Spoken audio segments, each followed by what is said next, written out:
Welcome to Meads in Eastbourne, birthplace of our exalted leader Theresa May. So Eastbourne is very proud. She was actually born All Saints Hospital just through there. It's now a housing development, used to be a hospital, and Meads is very, very well to do. Meads is what you think of when you think of Eastbourne. You probably imagine the Twin Set and Pearls, and you imagine the very well-to-do coming to retire by the seaside, and that is true of Meads. It's not true of the rest of Eastbourne, really, but it's a funny place, actually. I was on the street recently talking to a guy who's a bus driver, and a bus went past, and I said, do you ever drive that route? He said, oh yeah, that's the worst route in Eastbourne. I said, why? He said, well, it goes through Meads. I was like, is that worse than, you know, rowdy teenagers on a bus after school? And he said, oh, that's fine. Look, rowdy teenagers punching each other, whatever, okay, but at least when they leave the bus, they say thank you. Not in Meads. Not in Meads. That was his reflection. That was his reflection. And my reflection on living in Eastbourne for about 9 years now is I used to think that you simply grew old gracefully, naturally, that's just what would happen as you age. And then coming to Eastbourne disabused me of that notion. And it's made me realize that, look, if you've been a crotchety so-and-so all your life, then the aging process is not going to help with that. It's not going to somehow sweeten you. To have, you know, 2 hip operations and to lose every one of your loved ones one by one. That's probably not going to sweeten your disposition as you age. So if you want to be a lovely older person, maybe start now is my first lesson for today. But here we are, Theresa May's birthplace, because I've felt a real shift and a real change in the last few days as she's become Prime Minister. After, you know, 3 weeks ago we had the event.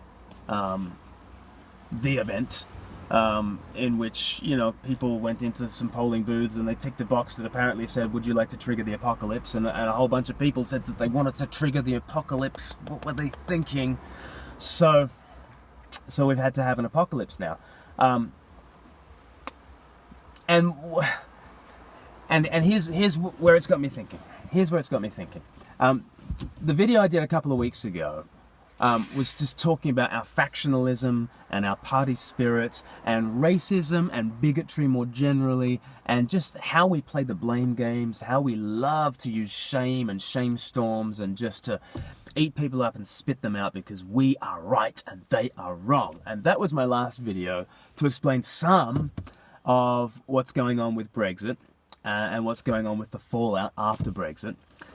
This party spirit, this self-righteousness, this need to be right that leads to bigotry. And you can check out that video if you like. And there I sort of spoke about Christ, our scapegoat. I'm a Christian minister, and so I'm naive enough to think that Jesus might have something to say to all these things. And in fact, I really do think he is what we need in the midst of all this sort of stuff. And if you don't believe me, watch the video.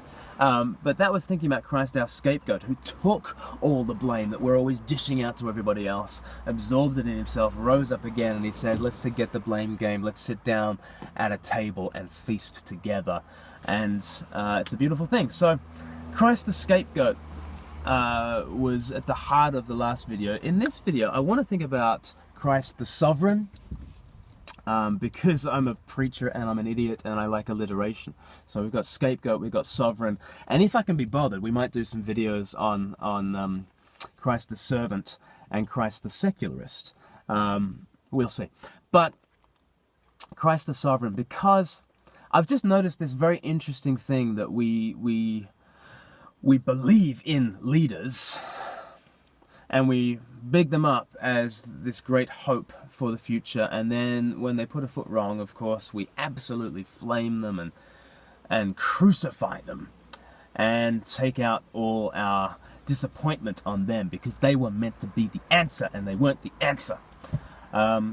And so, you know, this is what's going on. We trust to political leaders to keep us safe and to give us a sense of control. A sense of control that we simply do not have. It is a very scary world.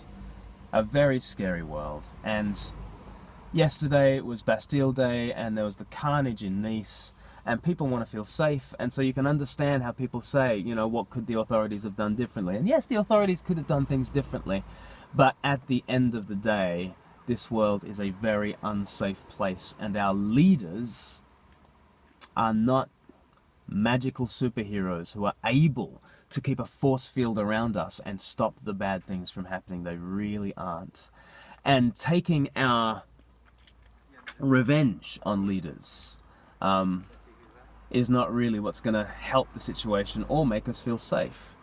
So I've just seen a real sense of kind of, in the last few weeks, and then with Theresa May and the cabinet's come together, and we've got this sense that, all right, now we've got leaders in place. Whew, breathe easy, we can go forwards. And to me, like, I don't think Brexit was the apocalypse that people were talking about, but neither do I think any political leader or any political configuration is going to be the answer. And I just think we completely overinvest in leaders, and we completely overinvest in political trends. And we identify these grand sweeping narratives that explain everything. And I just think we're inventing this stuff out of thin air most of the time. We want to fit this into a sweeping narrative of, I know what's going to go on. The far right is going to sweep the land, and we're going to go in this direction, and I've seen it. It's happening over the pond with Trump, and it's going to happen here, and Boris has blonde hair, Trump has blonde hair. You know, I've seen this pattern. It is the future. As though the future is written in stone, as though there is this inherent tide to history that must flow in a certain direction. And this is what I want to talk about, really, because I see it happening on the left and on the right. On the left and on the right, we've got this understanding that history is dancing to an insistent beat, and there's very little that can be done about it. And so if somebody is on the wrong side of history, then they better look out, because they're going to get swept away, because somehow we know which way history is going. I don't know, we've looked into a crystal ball, or somehow we know what ways history is going. And so on the left, you get a lot of arguments like that, that's, you know, a certain person is on the wrong side of history for this particular view, and the onward march of progress will mean this, this, this, and this. And I know this for certain, because I'm Nostradamus. And so on the left, you get that, you know, and on the left, you get sort of arguments where people just say, you know, I believe in X because it's 2016. Like, okay. Correct, it's 2016. What does that mean about anything? Well, it means a huge amount if you believe that history is on this onward march and it has an inbuilt direction to it, and we've got to keep step with history. So that happens on the left, but then it happens on the right as well, and you just get these reactionary conservatives who are just like, yeah, you know, we're all going to hell in a handbasket, so we need to conserve in this way and that way. And what's interesting is that both left and right buy into this narrative that just says, there is a shape for history, I know which way it's going, and let's interpret every tiny event in the light of this grand narrative that I see. And I'm not just going to look back at what has happened, I'm going to look forwards, because I'm omniscient. And I would just question that. I don't know where history's going, you don't know where history's going. And it is such a ridiculous power play that sounds to me mythological. You know, I'm a Christian, and if you're not a Christian, you might think that some of the things I believe in are mythological. Believe in these, you know, stories about where we've come from. But I think that a certain view of history that says that there's this inherent, insistent, rhythmic drumbeat, and events are just unfolding according to it, that seems mythological to me. If you can make a rhyme or a reason out of the last few years, then fantastic. But don't tell me that you're able to do it for the next 3 years. It just doesn't work like that. And I tell you why it doesn't work like that. It doesn't work like that because Christ is sovereign. Christ is sovereign. So we've had Christ the scapegoat last video. Christ is sovereign. Now, you might expect me to say that I'm a Christian. You might just expect me to, at this point, say, there is a big power on the throne, and therefore we should stop guessing what's going to happen because it's just capricious and arbitrary and he will just decide and he's pulling the strings. That's not what I mean. I mean Christ is sovereign. And what I mean by that is coming into human history that seemed to be going a certain way for the Israelites. There they were, God's own people, and they're meant to be enjoying blessing. They're meant to be at the center of the world and shining like a light in a city on a hill. And yet they are under the thumb of Rome. You know, they are slaves to a foreign power. And then their great hope, their Christ comes, and he shows up in the middle of human history as like this penniless, powerless preacher who swings a hammer for most of his life. He has absolutely no economic power, financial power, political power, religious power. He's not doesn't belong to any of the schools or any of the religious institutions. He's not of one political group or another political group. He just comes out of nowhere, and he ends up getting crucified as this criminal under the state power of Rome. And, you know, he's on the wrong side of history, right? He's totally on the wrong side of history. The Roman Empire just squashes him, and he's done. 3 days later, look, if you're not a Christian, 3 days later you got to handle this. 3 days later, the tomb is empty. All his followers are saying, we've seen him, he's alive. They all have these life-transforming encounters with the risen Lord Jesus, where he walks with them, talks with them, eats and drinks with them. They go on for 40 days, and then he ascends up to heaven, and those appearances stop. And these total nobodies, these losers, who had sold him out to die at the beginning of the weekend, suddenly they're turned into men of flaming courage who turn the world upside down. And there has been, undeniably, an historical explosion from Easter Sunday, and we're still feeling the effects of it. History has been shaped by something. There's been this big bang, and now I'm a Christian minister, I'm part of the church, and there's this sociological phenomenon that is the largest sociological phenomenon the world has ever seen, encompassing, you know, more peoples and races and classes and cultures than anything else the world has ever seen. It's growing more than anything else the world has ever seen. It's like there's been this big bang. Well, if you trace back the big bang to the 0 point, where is it? It is actually Easter Sunday. I'd urge you to have a look at that. So, what caused the bang? And a Christian is just saying, well, it's obvious what caused the bang. Christ came into this world just as he said he would, and he turned things around. And it would be weird if he didn't rise from the dead, wouldn't it? If he is who he says he is. But I'm persuaded he is who he says he is, so of course he rose from the dead. And that has changed history. And the way it's changed history is you realize, okay, there is a sovereign, but he's not just this abstract power who is on the throne of the world.